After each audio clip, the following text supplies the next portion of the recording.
Hello मेरे प्यारे दोस्तों, तो कैसे हैं आप लोग। मैं ऐसा और उम्मीद करता हूं कि आप लोग बहुत अच्छे होंगे और अपने घर में होंगे, स्वस्थ होंगे, मस्त होंगे।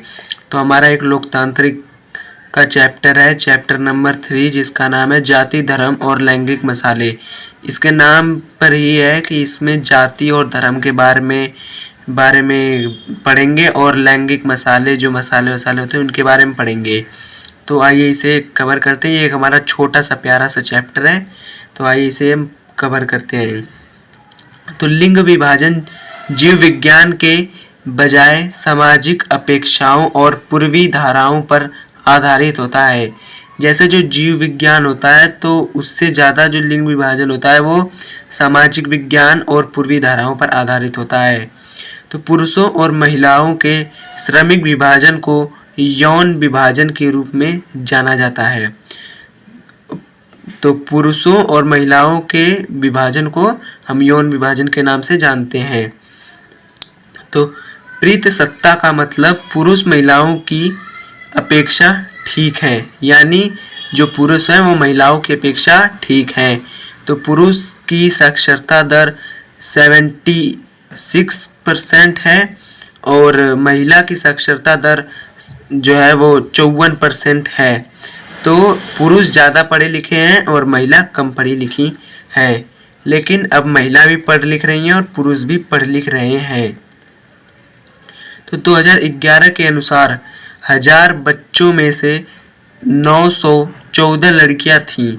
जो इसमें लड़कियां कम थीं और लड़के ज़्यादा थे, तो ये हमारे विकास को रोकता है। लेकिन जो नया आंकड़ा आया है 2021 का, उसमें लड़कियां ज़्यादा हैं।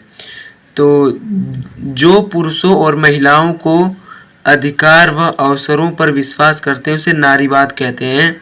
जैसे इसका मतलब है कि पुरुष और महिलाओं को सबको समान अधिकार होना चाहिए, तो जो इस पर विश्वास करते हैं उसे नारीवाद कहते हैं।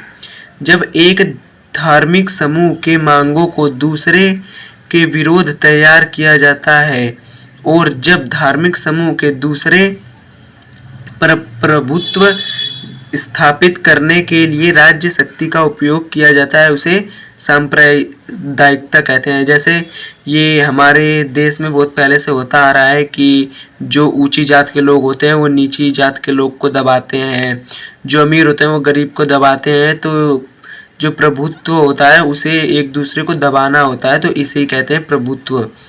तो इसे सांप्रदायिकता कहते हैं, जो लोग नीची जात के लोगों को दबाते हैं। तो सांप्रदायिकता के कारण होते हैं दूसरे धर्मों की अपेक्षा पहले धर्म का श्रेष्ठ दिखाना। यानी लोग कहते हैं कि हमारा धर्म बड़ा है, हमारा धर्म तो आप तुम्हारे धर्म से श्रेष्ठ है, और हमारे धर्म के लोग ज़्यादा हैं, तुम्हारे धर्म के लोग कम हैं। तो ये सांप्रदाय को बढ़ावा देने के कारण है। तो धार्मिक समूह के मांगों में टकराव, जैसे हिंदू धर्म का कोई और मांग होता है और मुस्लिम धर्म के लोगों का कोई और मांग होता है, ईसाई धर्म के लोगों का कोई और मांग होता है, सिख के लोगों का कोई और मांग होता है। तो ये भी सांप्रदायिकता को बढ़ाने का ही काम करता है। तो एक धर्म का दूसरे धर्म पर प्रभुत्व स्थापित करना, यानी एक धर्म से दूसरे धर्म की लड़ाई झगड़ा, इसे ही कहते हैं प्रभुत्व स्थापित करना। तो ये लोग आपस में लड़ते थे। तो हमारे चैप्टर में ज़्यादा नहीं था, हमारा चैप्टर इतना ही था।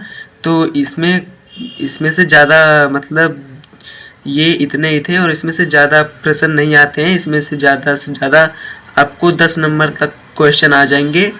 तो ये हमारे थे कुछ मेन पॉइंट, और आपको इन्हें पेपर में पढ़ के चले जाना। तो आइए हम इसे एक बार रिकॉल कर लेते हैं।